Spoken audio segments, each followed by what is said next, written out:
Hello నేను విశేషరావు.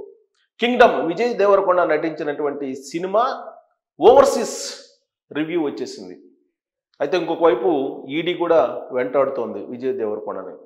మరి overseas review ప్రకారం ఏం చెప్తుంది అని అంటే, లండన్ సెన్సార్ బోర్డు పూర్తి చేసుకున్న తర్వాత అక్కడ సెన్సార్ బోర్డుకు సంబంధించినటువంటి వాళ్ళు ఇస్తున్నటువంటి రివ్యూ ప్రకారం ఇది ఫస్ట్ హాఫ్లో కొంత మెరుగ్గానే ఉంది, సెకండ్ హాఫ్కి వచ్చేటప్పటికి లెంగ్దీగా ల్యాగ్ అయినట్టు ఉంది అని చెప్పి చెప్తూ ఉన్నారు. అందుకే అనేక సందర్భాలు దీన్ని రీషూట్ చేశారు అని చెప్పి చెప్తున్నారు. ఎంత రీషూట్ చేసినప్పటికీ కూడా కింగ్డమ్ సెకండ్ హాఫ్ మాత్రం చాలా స్లోగా ఉంది అని చెప్పి చెప్తూ ఉన్నారు ఓవర్సీస్ రివ్యూ ప్రకారం. మరి దీన్ని యావరేజ్ కింద చూద్దామా, హిట్ కింద చూద్దామా, డిజాస్టర్ కింద చూద్దామా అనేటువంటి చర్చ ఇప్పుడు సోషల్ మీడియాలో బాగా చర్చ జరుగుతుంది.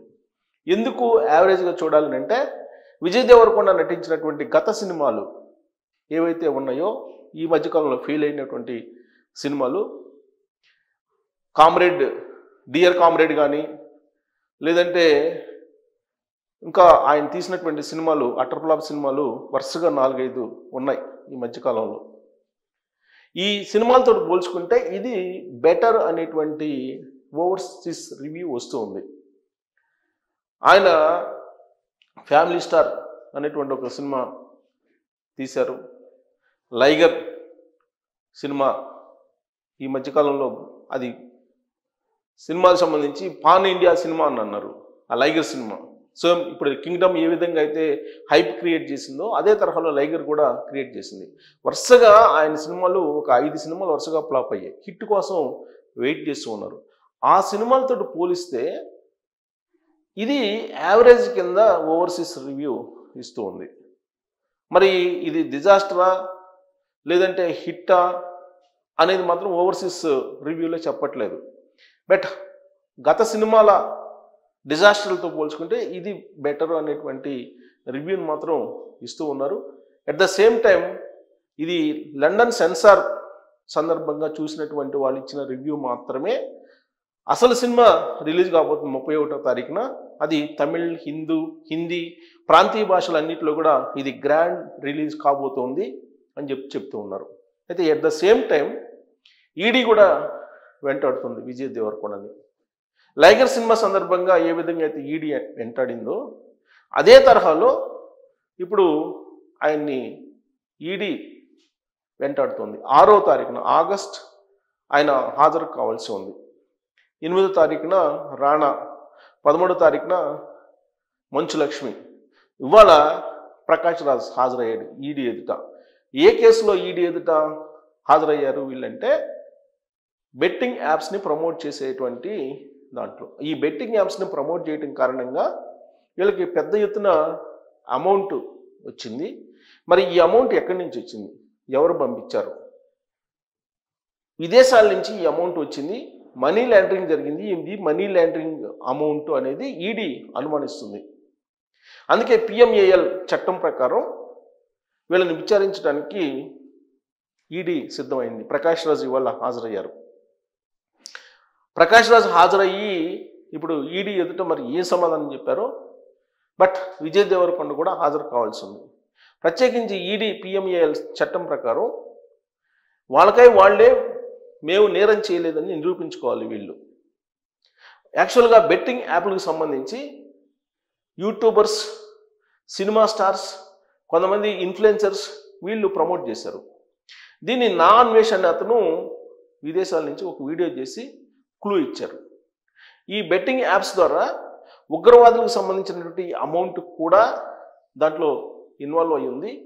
ఈ బెట్టింగ్ యాప్స్ను ప్రమోషన్ చేసేటువంటి వాళ్ళకి అక్కడి నుంచి విదేశాల నుంచి చైనా, పాకిస్తాన్ ఇలాంటి దేశాల నుంచి డబ్బు పంపిస్తూ ఉన్నారు అనేటువంటి వీడియో అతను చేశారు. ఆ తర్వాత అది పెద్ద చర్చనీయాంశమైంది. దీంతో ఈడీ రంగంలో దిగింది. ఈడీకి కొన్ని క్లూస్ లభించాయి. దీంతో విచారణకి సిద్ధమైనటువంటి క్రమంలో సినిమాకు సంబంధించినటువంటి ప్రకాష్ రాజ్, అలాగే విజయ్ దేవరకొండ, మంచు లక్ష్మి, రాణా, దగ్గుపాటి ఇలాంటి వాళ్ళకి నోటీసులు పంపించడం జరిగింది. ఇప్పుడు సినిమా ప్రమోషన్లో ఉన్నారు విజయ్ దేవరకొండ. ఇలాంటి సమయంలో ఈడీ ఆయన్ని వెంటాడుతూ ఉంది. బహుశా ఆయన ఈడీ ఎదుట హాజరు కావాల్సి ఉంది. ఇలాంటి పరిస్థితే లైగర్ సినిమా సందర్భంగా కూడా వచ్చింది ఆయనకి. ఎందుకు? లైగర్ సినిమాకు సంబంధించి ప్రమోషన్స్ అన్ని బాంబే కేంద్రంగా చేశారు. ఆ రోజున పూరి జగన్నాథ్, చార్మి వీళ్ళందరూ కలిసి అక్కడ ఒక ఆఫీస్ తీసుకొని అక్కడి నుంచి ఆ సినిమా ప్రమోషన్స్ అన్ని చేశారు. ఆ సినిమా మీద కొంతమంది ఈడీకి కంప్లైంట్ చేశారు. ఆ సినిమా నిర్మాణంలో హవాలా బిజినెస్ జరిగింది, మనీ లాండరింగ్ జరిగింది, విదేశాల నుంచి వచ్చినటువంటి డబ్బుతోటి ఆ సినిమాని తీశారు, కాళేశ్వరం ప్రాజెక్టు అవినీతితోటి అమౌంట్ దాంట్లో ఉంది అనేటువంటి కంప్లైంట్స్ అప్పట్లో ఈడీకి చేయడం జరిగింది కొంతమంది. దాన్ని బేస్ చేసుకొని ఈడీ విచారించింది కూడా. ఎవరిని? పూరిని, చార్మిని, విజయ్ దేవరకొండని వీళ్ళందరినీ పిలిచి వాళ్ళు విచారించడం కూడా జరిగింది.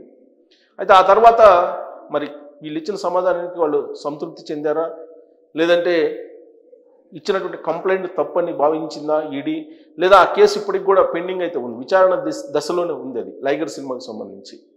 అయితే లైగర్ సినిమా అటర్ ఫ్లాప్ అయింది, డిజాస్టర్ అయింది. లైగర్ సినిమా దాదాపు 100 కోట్ల రూపాయలు మనీ లాండరింగ్ జరిగింది అనేది అప్పట్లో చేసినటువంటి కంప్లైంట్ కొంతమంది లైగర్ సినిమాకి సంబంధించి.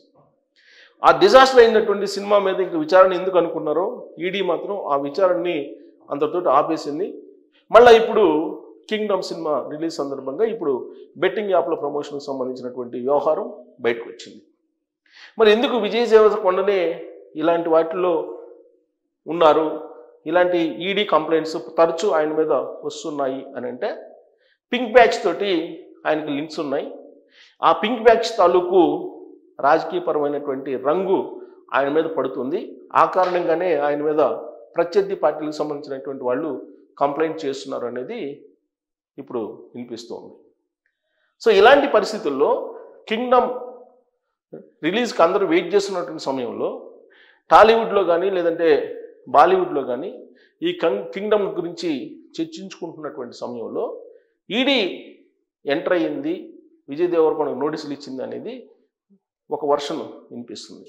మరొక వర్షను ఓవర్సీస్లో కింగ్డమ్ ఏంటి అనేది తెలిసిపోయింది కాబట్టి ఓపెనింగ్స్ ఎలా ఉంటాయి అనేది కూడా ఇప్పుడు చర్చ జరుగుతుంది. కారణం ఏంటంటే బెనిఫిట్ షోని వేయకుండా వెనక దగ్గరు. బెనిఫిట్ షోలు వేస్తే నష్టం జరుగుతుందేమో ఓపెనింగ్స్కి అనేటువంటి ఉద్దేశంతో బెనిఫిట్ షోలు వేయకుండా వెనక దగ్గర అనేటువంటిది టాలీవుడ్లో నడుస్తున్నటువంటి ఒక చర్చ. టాలీవుడ్ టాక్ కూడా అలానే ఉంది. మరి కారణాలు ఏమైనప్పటికీ కూడా మొత్తానికి బెనిఫిట్ షోల నుంచి వెనక దగ్గరు. ఓవర్సీస్లో అయితే లండన్ సెన్సార్ నుంచి క్లీన్ అయి వచ్చేసింది బయటికి. లండన్ నుంచి వస్తున్నటువంటి రిపోర్ట్ ప్రకారం మాత్రం ప్రస్తుతానికైతే గత సినిమాల డిజాస్టర్లతో పోల్చుకుంటే బెటర్ అనేటువంటి టాక్ మాత్రం వస్తూ ఉంది. అసలు సినిమా మొత్తం ప్రపంచవ్యాప్తంగా రిలీజ్ అయిన తర్వాత అభిమానుల నుంచి వచ్చినటువంటి రిపోర్ట్స్ని బట్టి మనం నిర్ధారించగలం. అప్పటి వరకు కింగ్డమ్ ఎలా ఉంది, అది హిట్టా ఫట్టా అనేది చెప్పలేము. బట్ లండన్ ఓవర్సీస్ మాత్రం యావరేజ్ అనేటువంటి ఒపీనియన్ని వ్యక్తం చేస్తుంది. మరి ఈ సినిమా మీద మీ అభిప్రాయం ఏంటి? అలాగే ఈడీ విజయ్ దేవరకొండ మీద విచారణకు సిద్ధం అవుతుంది కదా, మరి దీని మీద బెట్టింగ్ యాప్స్ని ప్రమోషన్ చేసే దాంట్లో దీని మీద మీ అభిప్రాయం ఏంటనేది తెలియజేయచ్చు. Thank you.